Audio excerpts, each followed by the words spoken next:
बिल्कुल करुणा, बहुत धन्यवाद। आपने तमाम वोटरों से बात की और थोड़ा सा हमें रुख दिखाने, समझाने, बताने का प्रयास किया। और जो वोटर्स के मुद्दे थे प्रमुख तौर पर दो चीज़ मुझे नज़र आई। एक तो दो लोगों ने ये बात कही कि हम चाहते हैं कि एकता, सद्भावना, सामंजस्य लोगों में बना रहे। कुछ लोगों ने विकास की बात की, महिलाओं ने जैसे महंगाई का मुद्दा उठाया, एक जो नया युवा था उसने रोजगार की बात की। तो देखिए तमाम तरीके के मुद्दे देखने को मिले और उससे कहीं ना कहीं नजर आ रहा था कि आदमी किस तरफ जाता दिख रहा है।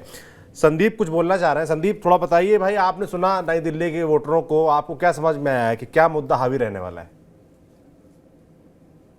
सौरभ जी, मैं जब कह रहा हूँ ना कि जब मैंने ग्राउंड रिपोर्टिंग किया तो दो तीन चीजें और आई सामने। वो समझ में क्या आया कि जो वोटर ऐसे थे जो स्टेट में तो आम आदमी पार्टी को देते थे और केंद्र में जो भाजपा को देते थे, जी। लेकिन इस बार उन्होंने मन बना दिया कि नहीं, मैं इस बार भाजपा को दूंगा। क्योंकि वो बार बार जो आम आदमी पार्टी कहता है ना कि जी 2.5 साल तो वो जेल में रहे और 2.5 साल जो है अपने काम किया, लेकिन वो काम इंप्लीमेंट नहीं हो पाया। और बार बार कहते जी एलजी काम नहीं करने देता है, चाहे कितनी भी एलजी बदल गए। तो वो उनके दिमाग में था कि जी एलजी काम नहीं करने देगा तो ठीक है, इस बार हम आपकी सरकार ही नहीं आने देते हैं। हम जो है इस ऐसी सरकार देंगे जो डबल इंजन है, जो काम करेगी। क्योंकि देखिए बार बार शीला दीक्षित जी का नाम इसलिए भी आ रहा था कि वो डबल इंजन की सरकार थी, तो दिल्ली का बहुत बड़ा डेवलपमेंट हुआ था। तो चूंकि कांग्रेस में तो कुछ ऐसा है नहीं कि भाई केंद्र में कांग्रेस है कि उनकी सरकार आए, तो इस वजह से उन्होंने कहा जी भाजपा किससे बढ़िया देते हैं। कि भाजपा बार बार कहती है कि जी एक बार हमें डबल इंजन की सरकार है, एक बार आने दो, देखते हैं कि शायद हो सकता है दिल्ली में कुछ बदलाव। तो जो बहुत सारे ऐसे मिडिल क्लास के परिवार थे जिनसे मेरी बात हुई, बाकी अपर क्लास के भी बहुत सारे लोगों से बात हुई। और एक बात और है कि वो लोग कहे कि इस बार हम लोग वोट देंगे, चाहे कुछ भी हो जाए वोट देने जाएंगे। और इस बार चुनाव आयोग को तो मैं धन्यवाद दूंगा कि कम से कम वीकेंड पे नहीं रखा। क्योंकि वो लोग भी कह रहे थे कि बिल्कुल हम 100% वोट देने जाएंगे और बिल्कुल जो है उनका जो मुद्दा है कि इस बार डबल इंजन की सरकार आनी चाहिए।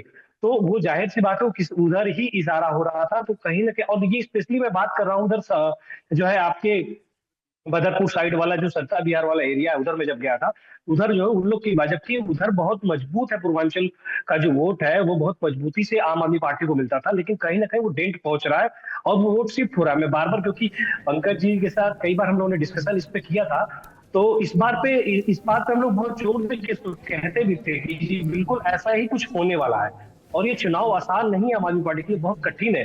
और कठिन समय नई दिल्ली के लिए भी है, क्योंकि वोट भी वहां पे बहुत ज्यादा शिफ्ट हो रहा है। और वहां पे संदीप दीक्षित ने बहुत मेहनत किया। मैं आपको ग्राउंड रिपोर्टिंग बताऊं, जो कांग्रेस के वोटर जो थे जो आम आदमी पार्टी में चले गए, वो भी कांग्रेस को देने के लिए तैयार है।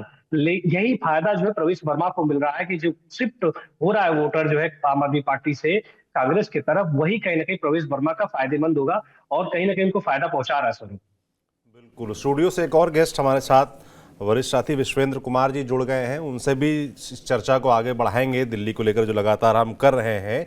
और जैसा कि अभी पंकज जी, संदीप कह रहे थे कि जो डबल इंजन वाला मसला है और ये जो आम आदमी पार्टी लगातार पिछले 5 साल से ये प्ले करने का प्रयास करती रही कि हम बहुत सारे काम करना चाहते हैं मगर हमको दिल्ली में बैठी सरकार करने नहीं दे रही। जब घोटालों की बात आई, जब आरोप लगे अरविंद केजरीवाल से लेकर तमाम उनके नेताओं पर, कई लोग जेल गए इस आरोप में शराब घोटाले के, तो भी ये कहने का प्रयास किया गया कि हमें काम नहीं करने दिया जा रहा, हमारे नेताओं को ईडी सीबीआई द्वारा अनर्गल आरोप लगाकर फर्जी घोटाले की बात करके हमको जेल भेजा गया। और अब जब हम चुनाव में घूम रहे थे तो वहाँ भी हमने देखा कि ये नैरेटिव कहीं ना कहीं जनता के बीच, कई बार आम आदमी पार्टी कार्यकर्ता या समर्थक कहते थे कि पहले तो कोविड ने समय खा लिया, उसके बाद नेताओं को काम नहीं करने दिया गया, इस वजह से जितना परफॉर्म कर सकते थे उतना परफॉर्म नहीं कर पाया। अब ये सवाल उठता है कि फिर ये चुनाव फिर किस दिशा में जाएगा? जो जनता परफॉर्मेंस के लिहाज से 62 और 67 सीट देती थी अरविंद केजरीवाल को, वो इस बार फिर क्या सोच रही होगी?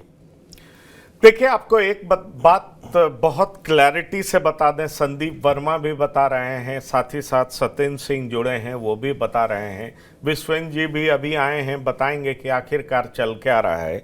लेकिन अभी तक जो मैं दिल्ली का चुनाव देख पा रहा हूँ उसमें एक बात मुझे बहुत साफ तरीके से नज़र आ रहा है कि जो आपने पिछला चुनाव जिस तरीके से एक तरफा जाते हुए देखा है वो बिल्कुल नहीं है। मुकाबला बहुत रोचक है, लड़ाई बहुत कांटे की है और कई ऐसी सीटें हैं जहां पर कांग्रेस बहुत इफेक्टिवली चुनाव लड़ रही है। पिछले 2 चुनाव में कांग्रेस चुनाव लड़ती हुई दिखी ही नहीं, पर इस चुनाव में कांग्रेस चुनाव लड़ रही है और इसी का परिणाम है कि आप देख पा रहे हैं कि अरविंद केजरीवाल के लिए भी नई दिल्ली की सीट बहुत इजी गोइंग नहीं है जी। ये बात आप जान लीजिए, क्योंकि संदीप दीक्षित ने बहुत ताकत लगाया।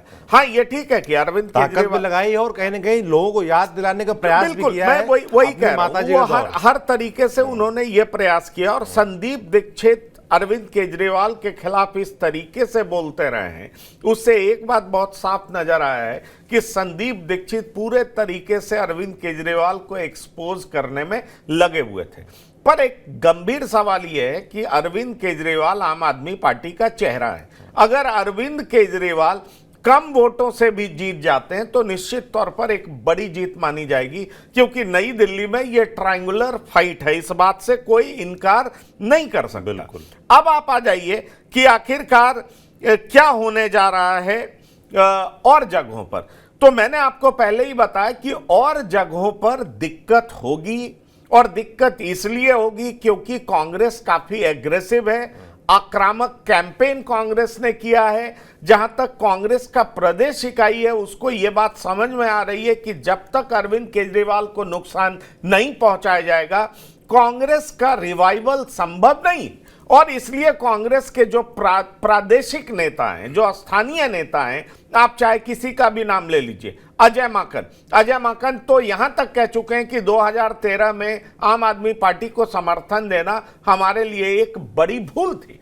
अब सवाल उठता है कि कांग्रेस जब इस तरीके से बात कर रही है तो कांग्रेस निश्चित तौर पर जो मुस्लिम एक तरफा वोट करते थे वो अरविंद केजरीवाल के वोटों में डेंट मारेंगे।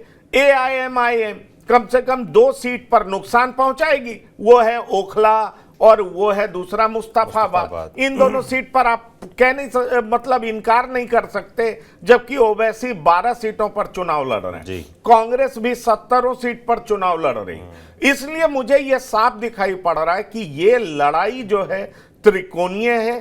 त्रिकोणीय लड़ाई का फायदा क्या बीजेपी उठा पाती है, यह बड़ा दिलचस्प होगा। ये मैं कह इसलिए रहा हूं उठा पाती है क्योंकि अगर आप और बीजेपी के बीच वोट का फासला देखें पिछले चुनाव का, वो तकरीबन 13 से 14% का रहा है। तो बड़ा फासला है, बड़े गैप को कैसे मिटा पाएगी? क्या ये कुछ वोट और ऐड कर पाती है? 32 से 40% तो बीजेपी बढ़ती है, पर क्या 40 से 45 बढ़ती है? और कांग्रेस जो पिछले चुनाव में 4 दशमलव कुछ लाती है, 5 से कम, क्या वो 10-12% ला पाती है? अगर ऐसा हो जाएगा तो आम आदमी पार्टी के लिए दिक्कत होगी। और मुझे इसीलिए लगता है कि आम आदमी पार्टी ने खुद ये कहा है कि 55 सीट हम लाने जा रहे हैं, जो अपने आप में एक बड़ा इंडिकेशन है कि आम आदमी को भी लग रहा है कि इस बार का चुनाव पिछले बार के चुनाव की तरह नहीं है, इसलिए हम निश्चित तौर पर यहां पर दिक्कत में हैं। अब यह देखना दिलचस्प होगा कि क्या मिडिल क्लास बिल्कुल आम आदमी पार्टी का साथ छोड़ रही है, यह देखना बहुत जरूरी होगा।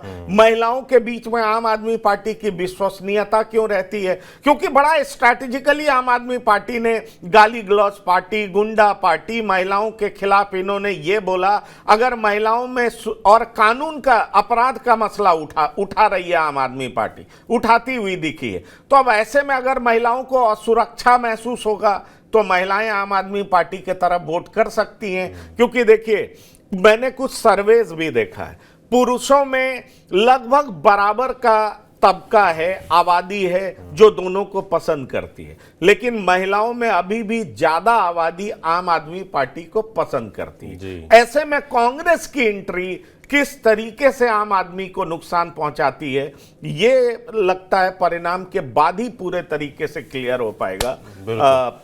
बिल्कुल विश्वेंद्र जी, मैं आपके पास आऊंगा। जैसे कि अभी आपने बातचीत सुनी, इसी को थोड़ा सा आगे बढ़ाते हैं कि कांग्रेस का क्या रोल रहने वाला है। और जैसा पंकज जी ने कहा कि 2013 में जो समर्थन किया कांग्रेस ने आम आदमी पार्टी का, अब उसको लगता है कि हमारी गलती रही। मगर अभी आप लोकसभा चुनाव देखिए 2024 का, उसमें भी दोनों साथ लड़े थे। और नैरेटिव के स्तर से जब आप देखिए कि 24 में साथ लड़े और उसके बाद 7 की 7 सीटें बीजेपी की तरफ गई, मगर लोकसभा और विधानसभा दोनों अलग चुनाव होते हैं। पर जब अब चुनाव पे ऐन मौके पे आप एकदम एक दूसरे के खिलाफ एग्रेसिव नजर आते हैं। राहुल गांधी अरविंद केजरीवाल के खिलाफ बोल रहे हैं, अरविंद केजरीवाल पोस्टर जारी करते हैं भ्रष्टाचारियों को, तो तीसरे नंबर पर राहुल गांधी को रखते हैं। तो एक दूसरे को टारगेट करना, जनता के बीच क्या ये विश्वास पैदा हो पाएगा कि कांग्रेस पार्टी आगे चल के साथ नहीं आई आम आदमी पार्टी की, कांग्रेस पार्टी वाकई आम आदमी पार्टी के खिलाफ उतनी एग्रेसिव जितनी दिख रही उतनी अंदर से भी है, तो कांग्रेस पार्टी का रोल क्या रहने वाला? तमाम जानकार ये भी कह रहे हैं कि भाई कांग्रेस जितना अच्छा करेगी बीजेपी के लिए उतना चांस बनेगा। देखो सर, दिल्ली का चुनाव दिलचस्प बना दिया है कांग्रेस पार्टी ने। पिछले चुनाव में कांग्रेस पार्टी की इतनी मजबूती के साथ दौड़ नहीं रही, उस ताकत नहीं लगाई, उतनी हिम्मत नहीं की जितनी इस बार कर रही है। और इस बार उनको महसूस हो चुका है कि 2013 में जो गलती की थी वो गलती हमें आज तक भुगतनी पड़ रही है और भविष्य में भुगतनी पड़ेगी अगर हम बिल्कुल विरोध नहीं करेंगे मजबूती के साथ में। वही अजय, हमारे पंकज कुमार जी ने कहा कि अजय माकन जी शुरू से कहते आए और अब सबसे ज़्यादा मुखर तरीके से कहते हैं कि ये बहुत भारी नुकसान उन्होंने किया था और आज भी बहुत बड़ी गलती हम कर रहे हैं, जल्दी से जल्दी इसको जवाब दे केजरीवाल को, और उन सवालों पर जवाब दे। ये भी चाहते हैं अजय माकन जी या दीक्षित जी कि जो उस समय जनता के आंदोलन से पार्टी आई थी उस समय कांग्रेस पर ही सबसे ज़्यादा आरोप लगाए थे, और वो आरोप लगाने के बाद इनको ताकत मिली थी, जनता के साथ जुड़ गई थी और वही काफ़ी बातें झूठी निकली, माफ़ी मांग ली गई। तो इसलिए इन्हें लग रहा कि वो मामला वापस आए। चूँकि एक बात और यहाँ पर ध्यान देना चाहूँगा सर, दिल्ली में शीला दीक्षित का जो 15 साल का शासनकाल रहा वास्तविक बहुत अच्छा था, काफ़ी विकास हुआ, इसमें कोई संदेह नहीं है। दिल्ली की जनता आज बहुत पसंद करती है कि किसी भी तरह अगर शीला दीक्षित जैसी कोई महिला या कांग्रेस का अच्छा नेतृत्व आता है तो उस पर विचार करने को तुरंत तैयार बैठे हाथों हाथ। वो तो स्थितियाँ कुछ कम बन पा रही है। और दूसरा उसका एक बड़ा रोड़ा ये भी है कि जिस प्रकार से आंदोलन से आई पार्टी, केजरीवाल जी बड़े समझदारी से, होशियारी से एक बड़ा काम किया। बाद में आंदोलन से तो एक आई, वो तो लाभ हुआ उसको, उसके अलावा अगला जो कदम उठाया उसने कि वही बजट होता है, वही पैसा होता है, सरकार चाहे कांग्रेस की हो, भारतीय जनता पार्टी की हो या आम आदमी पार्टी की, उसको कैसे बांटना है, कैसे उसको शासन को चलाना है। तो इन्होंने महसूस किया कि फ्री का बिजली, पानी और ये चीज़ दी जो बहुत मजबूती से उसका वोटर जुड़ा हुआ है, ये बड़ी ताकत उसकी आम आदमी पार्टी की। उसको वापस लेने में कांग्रेस बड़ा छटपटा रही, ले नहीं पा रही है, तो उसका लाभ केजरीवाल जी को मिल रहा है। इस बार वापस तो आ रहा है, लेकिन ऐसा नहीं कहा जाता इतना ज़्यादा वापस आ रहा है। कांग्रेस भी कुछ वापस ले रही है और भारतीय जनता पार्टी उससे भी ज़्यादा ले रही है। क्योंकि भारतीय जनता पार्टी में एक बात और कहना चाहूँगा, पिछले 5 सालों में भारतीय जनता पार्टी ने उससे पहले 5 सालों के मुकाबले इन 5 सालों में लगातार आंदोलन किए, लगातार पूरे प्रयास किए, छोटी छोटी घटनाओं उसके कारण भी जनता के साथ जुड़ती रही। इनकी जो विंग है भारतीय जनता पार्टी की, वो विंग झुग्गी झोपड़ी विंग है, वो अपना काम करती रही, उसमें झुग्गी झोपड़ी में जाती रही, लोगों को जोड़ती रही, वो एक काम किया। मैं एक छोटी सी विंग उसकी बात करता हूँ, एक छोटी सी बात और कहना चाहूँगा कि किसान विंग है, दिल्ली किसान मोर्चा, किसान भी कुछ गाँव, यहाँ 360 गाँव भी हैं, ज़्यादा है उससे, और दिल्ली किसान मोर्चा भी जुड़ा हुआ है। तो किसान मोर्चा के विनोद सहरावत जी उसके अध्यक्ष है। विनोद सहरावत जी ने पिछले 5 सालों में कई आंदोलन किए। एक मुझे याद आ रहा है, चूंकि हम कवर करते थे, तो दिल्ली के मुख्यमंत्री केजरीवाल के नज़दीक 40 दिन से ज़्यादा रात और दिन लगातार किसानों के लिए लड़ाई लड़ी और किसान भी इकट्ठे, गांव के लोग बहुत पहुंचे वहां पर।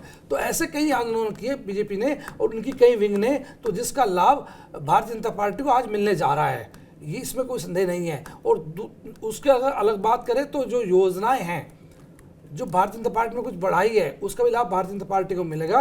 और ये भी स्पष्ट है कि दिल्ली में पानी स्वच्छ नहीं, सबको पता है। दिल्ली में का पानी ही नहीं, केवल खाना भी स्वस्थ नहीं है। आप एक छोटी सी घटना ध्यान देंगे, हम दिल्ली की यमुना नदी है, यमुना नदी के दोनों तरफ सब्जी का उत्पादन होता है और ये उत्पादन एनजीटी के रूल के अनुसार नहीं कर सकते किसी भी फसल का उत्पादन। और ये तो फसल है जो सब्जियां है जिसको इंसान खा रहा है, तो उसमें जो खाद्य पदार्थ में जो केमिकल्स है बहुत ज़्यादा आता है। और वही सब्जियां हम सबके घरों में दिल्ली में रोज़ बनाई जा रही है, क्योंकि इसके पास से सब्जी आ रही है तो खरीदार भी बैठे हैं तो खरीद रहे हैं, सब्जी बन रही है। दिल्ली की यमुना का पानी ही खराब नहीं, वो मिट्टी भी इतनी खराब हो चुकी है। 7 साल लगातार अच्छा पानी लाएंगे तब तो मिट्टी ठीक होगी, तब जाके सब्जी उत्पादन हो सकता है। तो ये भी मुद्दा है कि खाना भी अच्छा नहीं है, चाहे वो सब्जी के कारण से हो। और केवल दिल्ली की यमुना नदी में नहीं, नाले भी जो दिल्ली के हैं उनके आसपास भी सब्जियां। और कुछ ऐसी जगह मैं आपको बता सकता हूँ, किसान के आंदोलन के दौरान हम गए कुछ गाँव में, तो उस समय देखा कि वहाँ पर गंदा पानी नालों का दिल्ली की खेतों में है। तो वहाँ किसान को पानी की आवश्यकता होती है, तो किसान उसको अपना यूज़ करता है या मजबूर में यूज़ करा और निकासी नहीं, ऐसा भी हमने देखा है। तो जिससे वहाँ की जो सब्जियाँ वहाँ भी हो रही है, या जो फ्रूट्स भी वहाँ पर है वो भी नुकसानदेह है, शरीर में नुकसानदायक है। और सबसे बड़ा आप सबको हमें पता ही है कि दिल्ली में प्रदूषण की क्या हालत है। तो इन कई कारणों, प्रदूषण तो स्पष्ट है कि हर साल बढ़ता ही जा रहा है और 10 साल पहले ये स्थिति नहीं थी। तो इन कई कारणों से जो आम आदमी पार्टी के निगेटिव है और भारतीय जनता पार्टी इसका लाभ लेने जा रही है। रोमांचक चुनाव, दिल्ली का दिलचस्प चुनाव रहा बिल्कुल। कांग्रेस।